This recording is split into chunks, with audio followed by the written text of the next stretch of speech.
5 minutes. Thank you. First of all, I'd like to thank Congressman Braley for asking me to come to Washington to tell my story, and I'd like to thank Chairman Murphy and Representative DeGette for holding this hearing today on this very important subject. My name is Jan Thomas, and the story I have to tell is a nightmare that could have been prevented. My life has not been the same since this tragedy occurred, and it changed the lives of my entire family and my community. On June 24th, 2009, what started out as a normal, beautiful spring morning ended up being the beginning of a nightmare.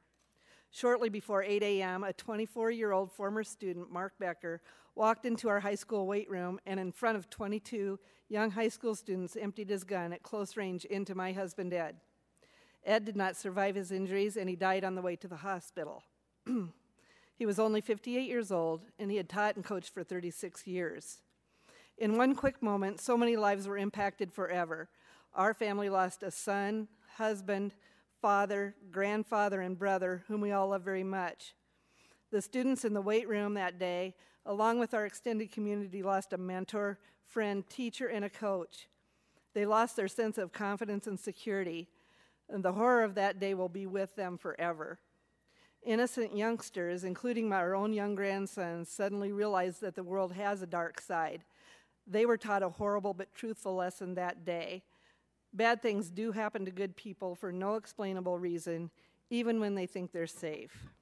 Our grandsons were robbed of the deep love of their grandpa, and they will miss all the experiences they could have had with him. My sons lost their father, whom they love very much, and I lost my husband and my life partner on that day, and we miss him every day. But the real tragedy of that day is the fact that this all could have been prevented. Only 4 days before Ed was murdered, this same young man rammed his car into the garage of an acquaintance and tried to break his way into the home with a baseball bat. When police arrived, he fled in his car, leading the law enforcement on a high-speed chase. When the police finally apprehended him, he was taken to an area hospital for psychological evaluation. Less than 24 hours before my husband died, Mark decided he didn't want to stay at the hospital. And so, not following the advice of his doctor, Mark was dismissed. No one knew.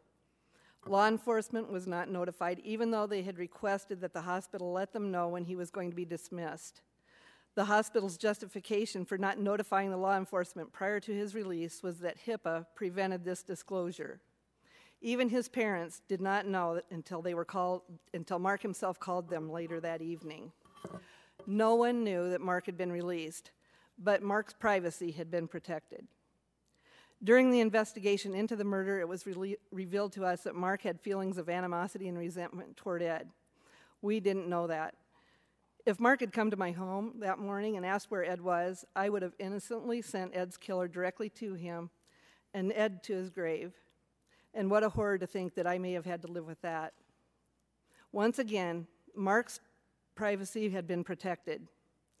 Adults with severe mental illnesses are not always able to make good choices for themselves concerning their treatment or their actions.